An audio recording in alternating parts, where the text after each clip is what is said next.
په اسمانونو کې لومبنی ګناه چې شیطان کړو د حسد د وجې کړو او په ځمکه باندې لومبنی ګناه چې قابیل وکړ د څه د وجې نه وکړو د حسد د وجې نه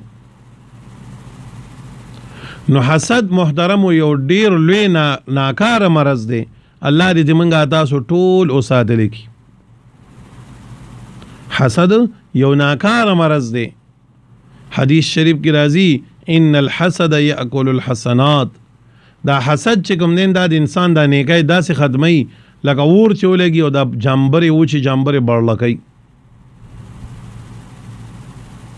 نو محترمو حسد ډیر ناکاره سیز دی ښه د دې د وجې نه حاسد چې کوم دی نو دی دنه دن لمبه کېږي قرآن کریم هم وایي ومن شر حاسد اذا حسد پناه غواړم په الله سره د شر د حاسد نه پناه نیسم په الله سره د شر د حاسد نه چې کله دی حسد کوي نو حاسد ډیر ناکاره دی ډیر ناکاره شر ډیر ناکاره دی الله دې موږ تاسو ټول حسد نه وساتي بل دا ده کنه چې دا حاسد چې دین دی د الله په ویش باندې خبره اولی حسد چې کله سړی کوي د سره وجې کوي یاره دی پلان کی سره گاڑی دی ما سر نشته اوس دی پلان کی له گاڑی چا ور کړی دی الله مالې نه دی راکړی اوس زه چې هغه سر باندې اتا کېږم دا زه د الله په ویش باندې تقسیم باندې ناراستیا کوم نو محترمو د دې د وجې نه به موږ تاسو چا سره حسد نه کوو چاله الله عزت ورکړی دی الحمدلله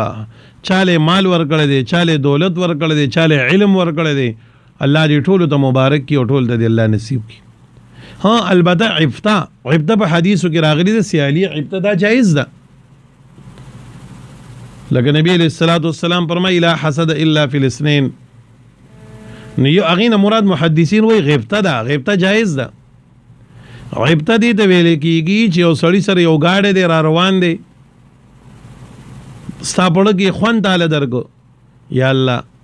ته خو هغه ذات چې دی ملګری دی دا گاډی ورکړی دی الله مال امرا کول شمال امرا کی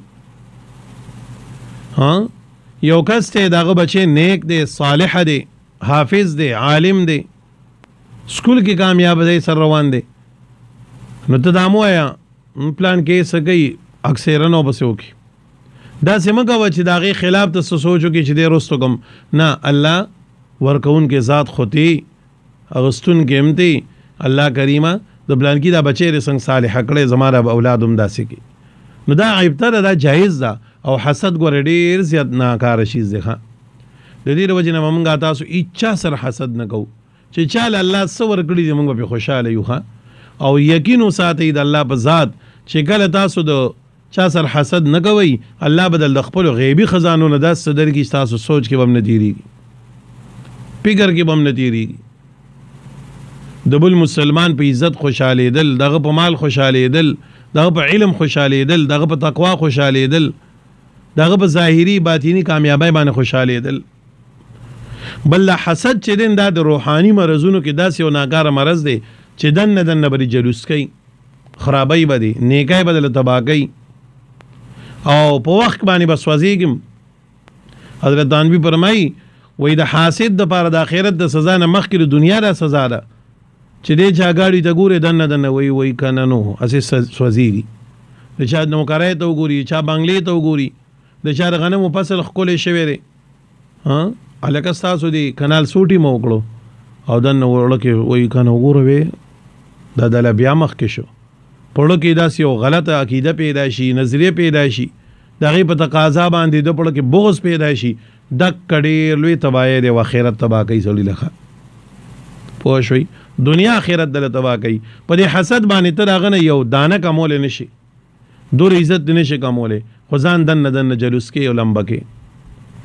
د دې وجه نه چاله الله سور کړی دی الحمدلله په وایا او د خپل رب نه غواړه الله مالم ترا کوونکې چې څنګه دا بنده دې زدیم بنده ما الله مال امراکی بس غواړه الله دا ورکول سګران خو نه دي الله دې منګه تاسو ټول حسد نه بچ کی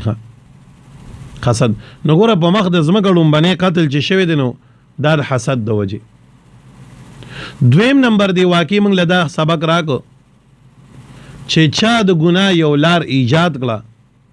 د قیامت پورې چې څومره خلک راځي او هغه ګناه کوي د دې سړي به کې پورا هغه ګناه پیټه به سره دی اوچتای لکه